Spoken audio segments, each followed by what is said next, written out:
100 দিনের কাজের টাকা আত্মসাতের অভিযোগ, ক্ষোভের মুখে পড়ে গ্রেপ্তার সুপারভাইজার তথা তৃণমূল নেতা। হাসনাবাদের খাপুকুর এলাকার এই ঘটনা বলেই জানতে পারা যাচ্ছে। এই তৃণমূল নেতার বিরুদ্ধে কিন্তু একাধিক অভিযোগ ছিল বলেই জানতে পারা যাচ্ছে। আমরা আবারও কথা বলবো, সঞ্জিত রয়েছেন প্রতিনিধি ফোন লাইনে। সঞ্জিত, ঠিক কি অভিযোগ সামনে আসছে এই ব্যক্তির বিরুদ্ধে, কি কারণে তাকে গ্রেপ্তার করা হলো?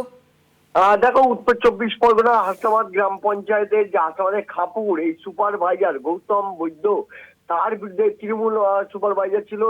দীর্ঘদিনে 100 দিনের কাজের সঙ্গে তিনি যুক্ত ছিলেন। এলাকায় বেনিফিশিয়ারিদের কাজ দিয়ে 100 দিনের কাজ নাম করে তাদের কাজ করে নিয়ে এসে প্রচুর লক্ষ লক্ষ টাকা আত্মসাৎ করেছে বলে ওই খাপুর অঞ্চলের মানুষের অভিযোগ।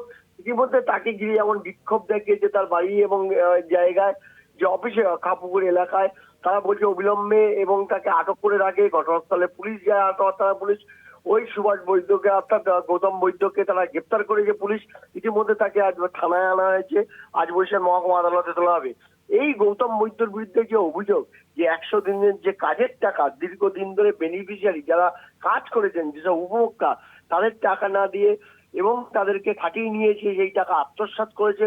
এমনকি যে মূল্য দেওয়ার কথা, যে অর্থ বরাদ্দ ছিল 100 দিনের, তাদেরকে সেইভাবে দেওয়া হতো না, জুলুম করাতো এবং ভয় দেখাতো বলে অভিযোগ।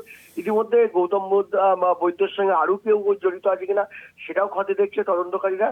আজকে তাকে বরিশাল আদালতে তোলার পরে আর কে কে এর সঙ্গে যুক্ত আছে সেটাও হাসনাবাদ থানার পুলিশ দেখবে। কিন্তু প্রাথমিক যে স্বীকার করে নিয়েছেন যে 100 দিনের কাজের টাকা বেশ কিছু বেনিফিশিয়ারির কাছ দিয়ে সেই টাকা আত্মসাৎ করেছে বলে অভিযোগ। বিশেষ করে গৌতম বৈদ্য এছাড়া এর সঙ্গে আরো কেউ আছে কিনা জড়িত সেটাও খতিয়ে দেখা হচ্ছে। স্বর্ণালী, ধন্যবাদ তোমায় সঞ্জিত।